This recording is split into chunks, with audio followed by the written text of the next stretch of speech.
सभ्यानामभिरुचितं दधासि गुणभूषणं श्रिया चारुचितं मग्नं स्वस्यां रुचितं जयसि च मृगलाञ्छनं स्वकान्त्या रुचितम्.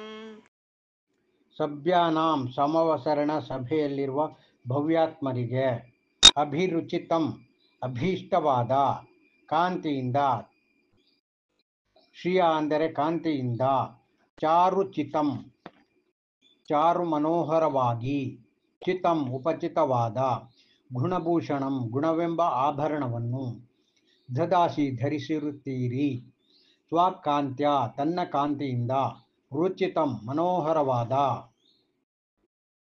ಮನೋಹರನಾದ ಸ್ವಸ್ಯಾಂ ರುಚಿ ತನ್ನ ಕಾಂತಿಯಲ್ಲಿ ಮಗ್ನಂ ಮುಳುಗಿರುವ ನಿಮಗ್ನನಾಗಿರುವ ತಂ ಮೃಗಲಾಂಛನಂ ಚ ಆ ಚಂದ್ರನನ್ನು ಜಯಿಸಿರುತ್ತೀರಿ.